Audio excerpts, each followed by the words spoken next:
And finally, as questions continue to swirl around the Balloon Boy episode, people are looking at the parents and what they did before they came into the spotlight.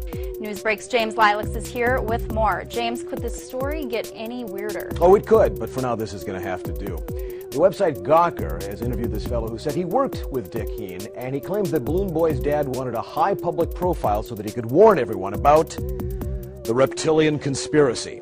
It's a product, believe it or not, of a British personality who was a football player, he was on television, and later a Green Party spokesman, and then became sort of a barking nutburger at one point. He believes that society is controlled by reptilian and aliens from another planet, who are also blood drinkers, by the way.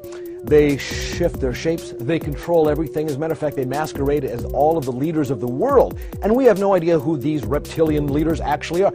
For example, just to take a guess. Okay, so you want me to guess who these aliens might be? Yes. Okay, George Bush? Shape-shifting reptilian alien.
Lizard Man.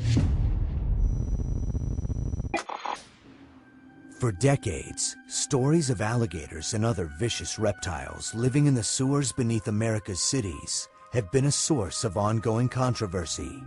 But is there a shred of truth to these urban legends? These creatures that look like humanoid reptilians. They're usually between 6 feet, 7 feet tall, and people describe them as scaly or greenish and running upright usually, and having much more of a alligator or a kind of lizard-like skin. There's nothing in nature that comes to mind that's anything like that. But the interesting thing is that when you look at human disease, there's a disease called ichthyosis. And so people who have this condition can get big patches of scaly skin.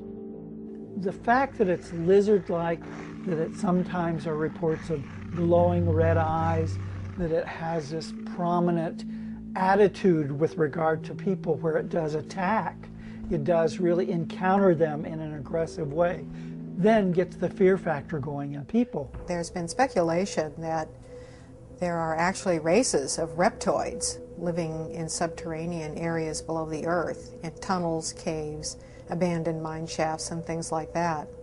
It is my belief that lizard man is a unique animal unto itself.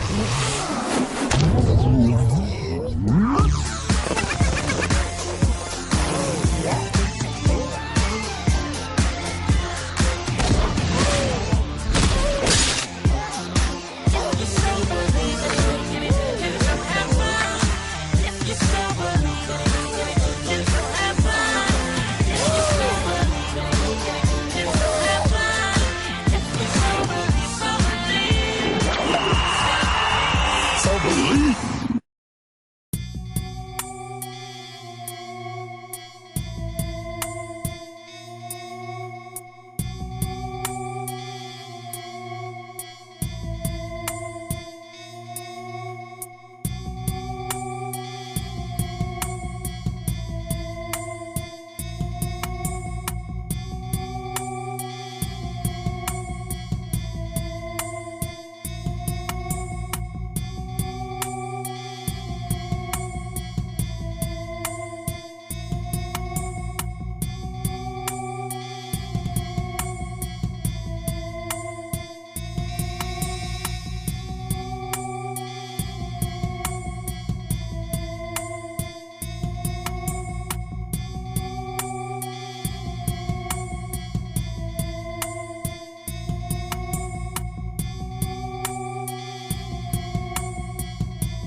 me a little. Because we're aliens. And that's how we roll.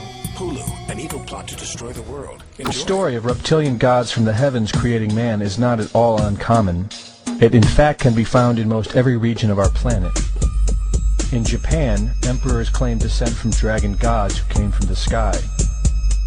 Australian Aborigines teach of a reptilian race which lives underneath the earth and governs over men.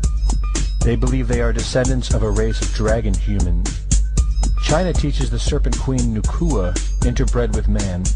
India calls these reptilian gods Nagas and claim they seeded their royal families. Throughout the Middle East, it is believed a serpent race created man. The book of Genesis tells of giants who came from the heavens to breed with the daughters of man. They are called the Nephilim. In Africa, they call them Chitauri, children of the serpent. The royal kings of Africa claim descent from serpent gods who came from the sky. In South America, the Mayans teach that their ancestors were the people of the serpent. The Aztecs were said to be created by a serpent woman. In America, the Hopi Indians believe sky gods came to Earth to breed with their women and refer to them as their snake brothers. The word Sioux means snakes, and Iroquois means serpents. It seems the only places you will not find this historical story is where the history has been methodically destroyed. The descendants of King Anu in Sumeria and Babylon can be traced throughout time. The pharaohs of Egypt were from the bloodlines of the Babylonian kings. The rulers of the Roman Empire can be traced to Egyptian hierarchy. All throughout Europe, the royal families can be traced back to the great Roman emperors. 34 of the presidents of the United States are directly descended from European royalty, with the remaining 8 who are only closely related to these same bloodlines. In 1934, President Franklin Roosevelt placed the Great Seal, originally created in 1782 by the Freemasons, on the dollar bill. Represented in the Great Seal is a pyramid and the all-seeing eye, known to be used by the elusive society, the Illuminati. Strung together in conspiratorial confusion are secret societies such as the Illuminati, the Freemasons, and the Bohemian Club. In 1917, National Geographic did a story on a place in Montreal, California called Bohemian Grove. The story reports a place where the world's elite, members of the Bohemian Club, retreat to in late July and conduct an ancient occult ceremony called the Cremation of Care. Every year in July, the world's leaders, media moguls, and members of the World Bank spend 2 weeks of what is known as a men-only retreat at the Grove. In the year 2000, BBC television show World of Wonder infiltrated Bohemian Grove with hidden cameras and aired the video on the BBC. The video shows the large mass of men donning red and black robes and once again conducting the Cremation of Care ceremony. The altar is at the base of a 200-foot owl, the Babylonian symbol of the god Moloch, the god of human sacrifice. In the video, a body is delivered upriver to the altar where it is set on fire. Upon being aired, members of the Bohemian Club reported that the ceremony is a put-on, merely done for entertainment and fun. This history tells a story of our world leaders having a deep involvement in satanic tradition, worshipping our reptilian overlords, the serpent gods. It poses the possibility that we may be and have always been enslaved by our leaders, no different than sheep or cattle.